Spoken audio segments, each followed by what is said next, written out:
왕희지. 소시적 역사를 배우기 시작하면서 참으로 궁금했던 것은 고려를 건국한 고려태조 왕건의 선조에 대해 아는 것이 없다는 사실입니다. 왕건의 선조는 개성의 호족 정도로 알고 있었습니다. 과연 그럴까요?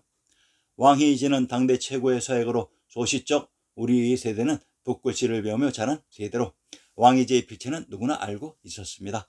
그리고 왕희지의 가문이 고려태조 왕건과 연결된다는 추정과 함께 글을 시작하겠습니다.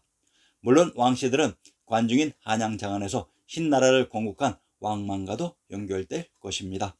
이러한 연결들을 모두 단절시키는 작업이 역사 조작의 시작일 것입니다. 왕희지의 출생. 낭야의 호족 왕도. 왕희지의 자는 일소로 산동송 낭야 인기의 명문 가문에서 태어났다. 그의 조상 왕상은 소진의 고급 관리였고 아버지 왕강은 회남 대수를, 숙부 왕도는 동진의 재상을, 왕돈도 동진 조족의 관료를 지냈다. 왕희지의 숙부 왕도는 동진의 재상이었다고 합니다. 그러면 그의 정체를 밝혀봅시다. 306년 소진 말기에 영가의 난에 의해 낙양이 함락되었고 회제가 포로가 되어 사실상 소진은 멸망했다. 진의 낭야 왕인 사마에는 건업으로 피하여 낭야의 호족 왕도의 힘을 빌려 이 땅의 동진을 건국했다. 약 100년간 11대에 걸쳐 지속되었고 화북으로부터 피해온 북쪽 세력과 강남 토착의 호족 세력과 협력으로 운영되었다. 소진의 멸망으로 사마에가 동진을 건국하도록 도왔던 건국 공신 호족 왕도가 바로 왕희지의 숙부였던 것입니다. 왕희지의 고향 낭야. 낭야군은 전국시대에서는 제나라의 영토였다. 진나라 말기 제나라가 부활하면서 제나라의 지배를 받았고 전행은 한나라와의 항쟁 끝에 본토를 잃자 낭야군에 속한 연안의 섬에 들어가 반항을 했다고 합니다. 낭야군에 속한 연안의 지명을 살펴봅시다. 황해도 연안의 군명을 염주, 온주, 오원, 양원, 속주, 복주라고 합니다. 경기도 양천의 군명을 공암, 제양, 파릉, 양평, 양원이라고 합니다.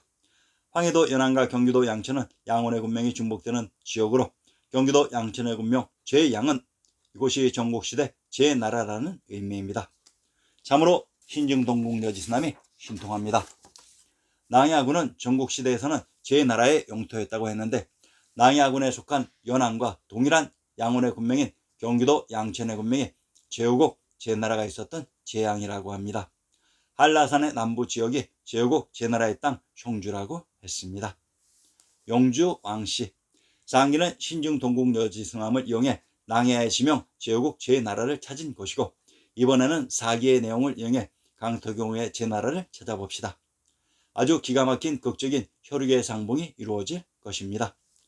사기세가를 인용합니다. 무왕은 상나라를 평정하고 천하의 제왕이 되었다고 생각하여 사상보 강태공을 제 땅의 영구에 봉했다. 강태공이 봉지로 받은 영구는 영주와 동일한 지명으로 이 지명을 밝혀봅시다. 고려태조 왕건의 상계를 인용합니다. 태조 왕건의 성계는 북방선비족 사왕국에서 기원하였으니 사왕국은 기원전 108년경 한무제가 고조선을 정벌하여 사군으로 하였을 때 낙랑지역으로 오랜 세월이 지나고 나서 고구려시대 북위에서는 타광시라 했고 사왕이 462년경에는 고구려와 북위에서 지냈다. 타광시는 대와 무천 지역을 통치하였으며 태화 때 왕시성으로 개성하였다라고 중화송씨 통소에 쓰여 있다. 또한 고구려 후이 때는 영주 낙랑 등지에서 살았으니 영주 왕시라 하였고 삭방장군 권희는 사공, 곽궁, 무열공 사례를 낳았다. 고려태조 왕건은 영주 왕시에서 기원되었음은 화하송씨 총소에 기록되어 있다. 자, 어떻습니까? 왕희지의 고향 제나라의 낭야와 고려태조 왕건이 이렇듯 영주 왕시에서 일치되었습니다. 고려태조 왕건의 선조인 고려, 송도, 송악의 호족 세력들이 바로 이들이었습니다. 그러면 이 지명들을 더 살펴봅시다. 왕씨들의 고향 영주를 무천이라고 합니다. 무주에 흘렀던 하천이 무천입니다. 전라도 광산의 군명을 무주, 광주, 익주라고 합니다. 평안도 개천의 군명을 연주, 조양, 익주라고 합니다. 강원도 양양의 군명을 익현, 동령이라고 합니다. 경상도 예천의 군명을 청하, 양양이라고 합니다. 상기는 익주, 익현, 양양의 군명이 중복되는 동일한 지역으로 전라도 광산의 군명 무주는 제왕의성, 국내성이 있었던 관중의 금강산, 화산, 한라산이 접한 한양, 장안 지역이며 또한 상기의 지명 양양은 적벽대진의 무대이며 동진의 영역이라고 했습니다. 브리테니카의 사사명주를 인용합니다. 본명은 솔간, 원적은 영주 조양이다. 영주를 또한 조양이라고도 합니다. 브리테니카 사전에 영주를 조양이라고 했습니다. 상기 평안도 개천의 군명이 조양입니다. 존 차이나 역사라고 하는 왕이지의 고향을 두고 우리의 지리지 신증 동국 여지스남과 브리테니카와 화성시 총소의 지리적인 내용이 서로 일치하고 있습니다. 참으로 이상하죠. 중국사 25사가 왜 우리의 역사인지 아시겠습니까? 숙부 왕돈, 진동 대장군. 왕돈은 일찍이 양주 자사가 되어 군권을 장악하고 있다가 진동 대장군으로 승진하여 군사 도독이 되었고 이후 다시 강주 자사를 거쳐 형주 자사가 되었다. 왕돈은 그의 권력을 내세워 오만에 가득 차 권위를 내세우고 있었다. 이에 원제는 왕돈의 이 같은 행동을 경계하고자 유외와 조엽동을 신복으로 끌어들여 점차 왕씨들의 세력을 견제하기 시작했다. 숙부 왕돈이 승진한 진동 대장군의 봉지 진동의 정체를 밝혀봅시다. 함경도 함흥의 군명을 함주, 함남부, 함평, 진동군, 함산이라고 합니다.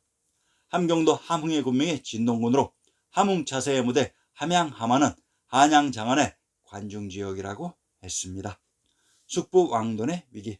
320년 상주자사 감탁이 양주자사로 전출되자 왕돈은 그 후임으로 자신의 막녀인 심층을 추천하였으나 원제는 왕돈의 추천을 묵살하고 숙부인 초왕 사마승을 상주자사로 임명해 버렸다. 이듬해 원제는 대원을 정서장군에 임명하여 합비에 주둔시키고 우기를 진북장군에 임명하여 회음에 주둔시켰다. 명목상 북쪽의 호적을 막기 위한 것이었으나 실제는 왕돈을 견제하기 위한 술수였던 것이다. 그리고 동생 왕도가 아무런 이유 없이 조정으로부터 소외당하고 있다는 소문이 왕돈의 귀에 들어왔던 것이다. 동생 왕도는 동진의 건국 공신이었는데 소외되면서 왕씨 일가와 동신 왕조의 갈등이 시작되었습니다. 상기의 지명 중 합비에 대해 살펴봅시다. 합비는 안희성의 성도로 국왕군의 관할에 속했고 수나라 때는 합비원에 여주가 설치되었으며 루쪽으로도 알려졌다. 현암은 중국 전한의 제후국 왕국이다. 최대 영향은 안호이성, 장시성, 후베이성에 걸쳐 있었으나 나중에 국왕군만으로 영향이 축소되었다. 서울은 유, 수춘이다. 루쩌우와 루아는 동일한 지명을 다르게 표시하는 방식으로 이것이 육, 수춘이라고 합니다. 당시선 이태백의 식구를 통해 역사 속 여주의 지명을 찾아봅시다. 여주에 있었던 산이 여산입니다. 망여산 폭포. 해가 향로봉을 비춰 자줏빛 연기가 피어나는데 멀리 폭포를 바라보니 긴 개천이 걸린 듯하다. 나는 듯 흘러내려 곧바로 삼천척을 떨어지니 아마도 운하수가 고만리 하늘에서 쏟아지는 듯하다. 망오로봉. 여산 덤낭쪽의 오로봉이여 푸른 하늘에 금색 연꽃이 불쑥 솟아 있구나. 국왕의 빼어난 경치를 모두 모아 놓았으니 내 장차 이곳에서 구름과 소나무를 벗삼아 살리라. 여주에 있었던 산이 여산으로 망여산 폭포의 무대 향로봉은 은하 낙구천인 금강산의 수양폭포입니다. 여주가 금강산 지역인 것을 알 수 있습니다. 자, 그동안 인용했던 지명 중 오로봉을 수정하겠습니다. 오로봉을 1월 5학도의 5학과 동일시 여겼는데 지금까지 아닌 것 같다는 판단으로 상당히 고민하고 갈등해 왔었습니다. 여산이 금강산이고 이곳의 동남쪽의 오로봉이 바로 낙양의 낙산인 오봉산인 것 같습니다. 다섯 봉우리가 한 쟁반에 모인 것 같이 산에 파괴된 형태가 드러나 있습니다. 아마도 이러한 형태 때문에 가장 심하게 파손되었던 것 같습니다. 낙산인 오봉산 근처에 흐른 수많은 강들이 초안지 국왕왕 영포의 무대 국왕이었습니다. 왕돈의 반란. 왕돈은 322년 동진에서 반란을 일으켜 무창에서 거병했는데 대의 명분은 원제 사마해의 측근이었던 유해와 조엽을 죽인다는 것이었다. 사마해가 이들을 중용하며 왕돈을 멀리했기 때문에 속주성을 수비하던 군대를 손아귀에 넣었다. 조카 왕유는 왕돈의 반란의 이야기를 우연히 듣게 되었고 입에 손가락을 놓고 일부러 구토를 했고 병자를 가정해 난을 피해 목숨을 건졌다. 왕돈은 유해와 조협을 추격했는데 조협은 나이가 많아 말을 타지 못해 결국 따라잡혀 죽임을 당해 수급이 왕돈에게 전달되어 저자에 효수되었다. 유해는 후조의 성록에게로 달아났는데 사태를 심각하게 본 사마에는 왕돈에게 실권을 넘기고 승상에 임명했다. 그러나 왕돈은 마음대로 사람들을 사륙했으며 옛 무덤을 도굴 하였고 원제는 화병으로 죽었다. 향년 47세였다. 건국공신 왕씨 집안과 동진 왕조의 심겨루기에서 동진 왕조가 패배했던 것으로 왕이지의 숙부 왕돈이 반란을 일으킨 무창은 적벽대전의 무대로 악양로가 유명한 동종호의 북부인 호북의 악양으로 금강산 남부 오나라 지역으로 이곳에서 왕돈이 거병했던 것입니다. 왕희지의 난정기. 351년 왕희지는 우군 장군 회계내사에 임명되어 절강성 소홍부로 갔으며 356년까지 4년 동안 관직 생활을 했다. 당시 왕희지는 흰 고유를 매우 좋아했는데 고유목의 움직임을 관찰하여 소법을 연구할 수 있었기 때문이다. 그러자 이 소문을 들은 도사는 흰 고유와 글씨를 쓸 좋은 비단을 가지고 찾아와 부탁했고 이에 왕희지는 그가 가져온 비단 위에 황정경을 써 주었다 합니다. 353년 회계 4살을 지냈을 당시 왕희지는 회계 산음에 있는 물가의 난정에서 봄을 맞는 연회를 열었다. 이때 열린 행사는 곡수연으로 9개의 굽에 강물을 끌어들인 후 술잔을 물에 띄어 흘러오는 술잔이 멈춘 자리에 있는 사람이 시를 짓는 놀이였다. 이때 지어졌던 난정기의 일부를 인용합니다. 영화의 난정 같은 성한 모임은 왕희지의 난정기 고사를 이야기한다. 영화 9년 개축 늦은 봄 초승에 회계 산음의 난정에 모였으니 계사를 행하기 위해서이다. 묻 헌제들이 다 오고 젊은이와 나이 많은 이가 다 모였다. 이곳에는 높은 산과 험준한 봉우리와 무성한 숲과 긴 대나무가 있고 또 맑은 시냇물과 거센 여울이 좌우에 서로 미쳐 띠처럼 둘러 있는지라.